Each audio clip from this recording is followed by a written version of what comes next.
Dans cette vidéo, je vais vous présenter le poumon vert Jnanspil.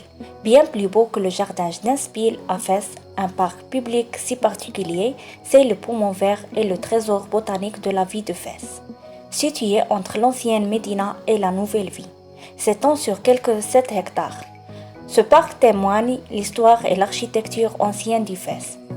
C'est à l'époque du prince Moulay Abdallah où ce jardin botanique a été édifié pour servir d'un parc public. Le jardin se découpe en plusieurs espaces, chaque espace vous emmène dans son propre univers, vous charme par sa propre végétation et vous séduit par son unique beauté. Il compte plus de 3000 espèces végétales, dont certains sont très rares, et comprend un ensemble de lots. Prenons quelques exemples de ces espèces botaniques, commençons par ceux qui sont présents dans le jardin des senteurs et des cactés. Agave americana, c'est une espèce d'agave de la famille des agavacées. Elle est également appelée choc bleu. À La Réunion, il s'agit d'une espèce originaire d'Amérique du Nord, extrêmement facile à cultiver et s'adapte à tout type de sol. Il est maintenant naturalisé sur tous les continents et croît dans de nombreuses régions d'Afrique orientale et sud. Juste à côté, on trouve Echinocactus grisoni. C'est une espèce les plus connue de cactus. Elle est surnommée coussin de belle-mère.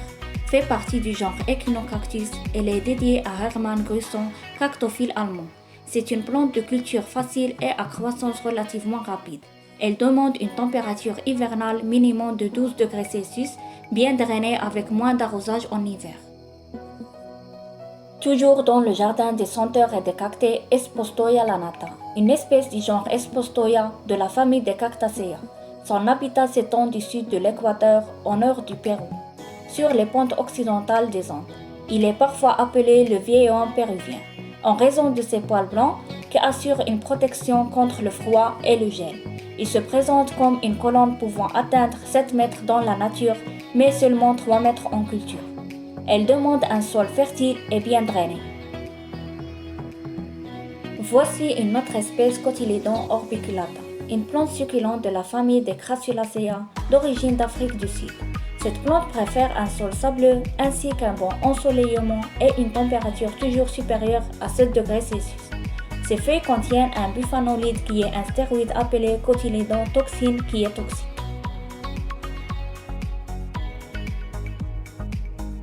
Passons maintenant pour voir l'allée des Washingtoniens.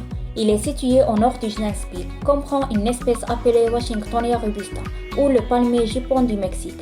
C'est une espèce de palmier appartenant au genre Washingtonia. Il est originaire de Californie et du Mexique, mais est très largement cultivé partout où n'est pas limité par le gel. Washingtonia robusta est un palmier très élancé qui s'élève au-delà de 10 mètres de hauteur. Il fleurit en été en longues grappes de 3 mètres.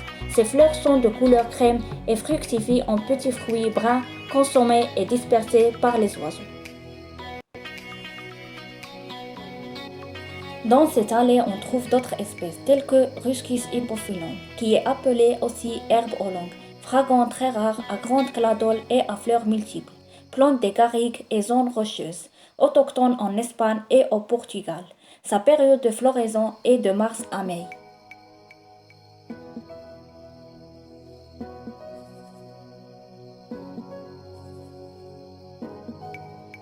Juste à côté, on trouve Chlorophytum comosum, ou plante araignée. C'est une plante herbacée qui vient des forêts tropicales d'Afrique du Sud. D'intérieur gracieuse, dont le feuillage panaché de blanc forme de longs rubans souples très résistantes et peu exigeantes. Elle conviendra parfaitement à tous ceux qui n'ont guère la main verte. Sa période de floraison est au printemps et en été. De jolies fleurs blanches en forme d'étoiles se développent sur les stolons. Dans le jardin des bambous, on trouve l'oranger amer au citrus orontium, ou encore bigaradier. C'est un petit arbre originaire d'Asie du Sud-Est, où il est utilisé depuis des milliers d'années. Le citrus est connu pour ses usages culinaires, notamment de l'écorce, qui sert à préparer des boissons toniques amères souvent qualifiées bitters, ou des liqueurs douces comme le curaçao. Allons-y pour voir le répartiteur d'eau qui se trouve près de cette allée et qui représente une partie de l'infrastructure hydraulique de Jnanspil. Dans les côtés de cet répartiteur hydraulique, on trouve une plante d'eau appelée papyrus, de la famille des Cyperaceae, répandue dans les zones humides de la majeure partie de l'Afrique. Il était aussi présent autrefois en Égypte, sur les rives du Nil et de son delta. Le papyrus a été utilisé pendant longtemps comme matière première pour fabriquer une forme de papier également dénommée papyrus, qui était le support d'écriture le plus important de l'Antiquité. Une autre espèce, le Callistemon pleureur, son nom botanique est Callistemon viminalis, un magnifique petit arbre de la famille des Myrtacées, naturellement à l'état natif dans l'hémisphère sud. Il fleurit au cours de l'état austral de novembre à mars. Jnespil est vraiment un lieu chargé d'histoire. C'est le bon coin pour se balader, se reposer et pour admirer les nombreux arbres centenaires, le lac et les fontaines. Alors n'hésitez pas d'y aller pour profiter de votre séjour à Fès.